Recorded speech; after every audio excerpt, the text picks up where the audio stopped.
அனைவருக்கும் வணக்கம். தகவல் அறியும் உரிமைச் சட்டத்தில கிடைச்ச சில தகவல். இது புதுச்சேரி மாநிலத்துக்கான தகவல் தான். இருந்தாலும் இது இந்தியா முழுக்க பொருந்தும். கடந்த 15 ஆண்டுகளாக நடந்த மரணங்கள் என்ன? அதன் பற்றிய தகவல் கேட்டிருந்தேன். அதில் சில தகவல் வந்திருக்கு. இப்ப பார்ப்போம். விபத்தால் நடந்த மரணங்கள் 327, கொலை மரணங்கள் 329, தற்கொலை மரணங்கள் 4865. நம்ம ஆவலா எதிர்பார்த்த தகவல். நாயால் நடந்த மரணங்கள் ஒன்றுமில்லை. அந்த மரணத்தையும், இந்த நாயால் ஏற்பட்ட மரணத்தையும் ஒப்பிடுவதற்கு எனக்கு மனமில்ல. ஏன்னா, அந்த மரணங்கள் எல்லாம் மனிதனால் மனிதனுக்கு ஏற்பட்ட செயற்கை மரணங்கள். நாயால் ஏற்படும் மரணங்கள் இயற்கை மரணங்கள்.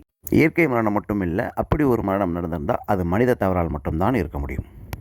இந்த ஆர்டிஐ தகவலை ஏன் தெரியுமா சொல்கிறேன்? நமக்கு புரியணுங்க. நம்ம எதுக்கு பயந்துருக்கணும், எதுக்கு பயந்திருக்கக்கூடாது அப்படின்ட்டு. சரி, உண்மை இப்படி இருக்க, ஏன் நாயின்னு இந்த நாய்க்கு மட்டும் இவ்வளோ முக்கியத்துவம் கொடுத்து அதை இவ்வளோ எதிர்க்கிறாங்க?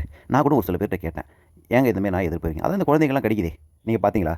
இல்ல அதான் டிவிலலாம் காட்டுறாங்களே, அதாங்க உண்மை. இங்கே ஊடகம் நினச்சா நம்மளை எப்படி வேணால் திசை திருப்பலாம் அப்படின்றதுக்கு இது ஒரு உதாரணம். நான் இந்த மரணங்கள் சொல்லியிருக்கேன் பார்த்தீங்களா? இது ஒரு பகுதி தான். இது இல்லாமல் மறைமுக மரணங்கள்னு நிறையா இருக்குங்க. சரி, இந்த மரணங்கள்லாம் ஏன் நடக்குதுன்னு சிந்திச்சு பார்த்துருக்கோமா? இந்த மனிதனால் மனிதனுக்கு ஏற்படும் மரணங்களுக்கு காரணம் சகிப்புத்தன்மையின்மை. ஆமாங்க, சகிப்புத்தன்மை இல்லைன்னா நாய் இல்லைங்க. காக்கா, குருவி எதையுமே வாழ விட மாட்டோம். மனிதனையும் வாழ விட மாட்டோம். அதற்கான உதாரணம் தான் இந்த புள்ளி விவரம்.